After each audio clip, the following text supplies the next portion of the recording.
It's story time. Inheriting a Cursed House, submitted by Tele. My family has a lot of paranormal stories behind us, but this is about a cursed house that my dad has the keys to.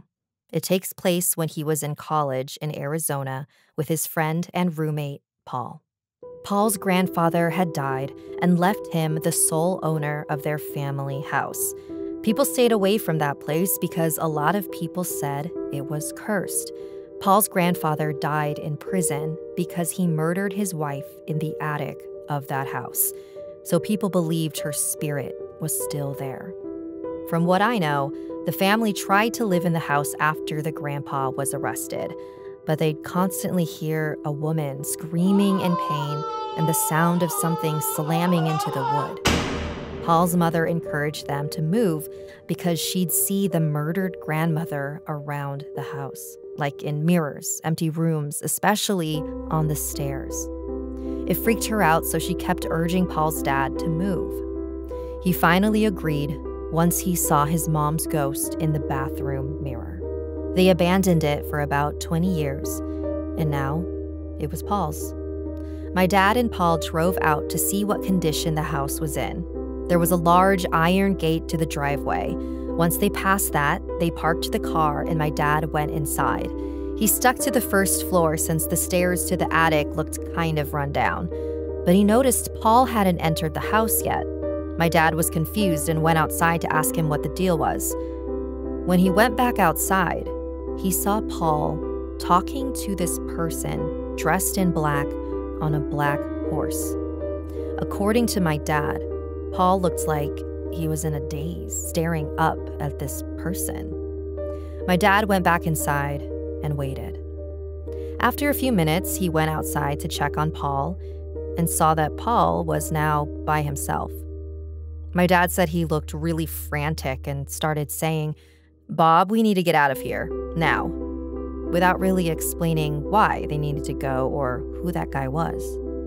Paul gave my dad the keys and said, "If you want to keep looking around, go ahead, but I'll be in the car by the gate." So my dad shrugged and decided to continue exploring. When he went up to the attic, it had old furniture up there and a lot of bloodstains on the wood floor, presumably from the murder. My dad was looking around when he saw this old, tall wooden armoire. My dad claims that he stared at it for a few seconds before hearing a woman scream bloody murder from inside. After that, he decided to run away and not provoke any spirits. And so they left and never went back. My dad asked Paul who the guy on the horse was, but all Paul could do was tremble and shake his head no, like he couldn't or wouldn't say. My dad believes the man on the horse might have been an omen of death from just how ominous his presence felt. He said when he saw the man, he just felt something wrong with him, like he wasn't human. On the drive back, Paul said, "Bob, you can have the keys. I don't think I want the house." So my dad still has the keys somewhere, and as far as I know, the house is still standing. There is a reason so many horror movies begin with inheriting an old house. It is super creepy. I agree with Tele's dad. I also think the man on the black horse was some type of omen. I don't know the exact location of this house, but it reminded me of El Charro Negro from Mexican folklore. He wears all black and rides a black horse. He comes to collect the debts of anyone who has made a deal with the devil. If that's who that man was, I wonder if the curse predated the murder and whoever owns the home somehow becomes indebted to evil.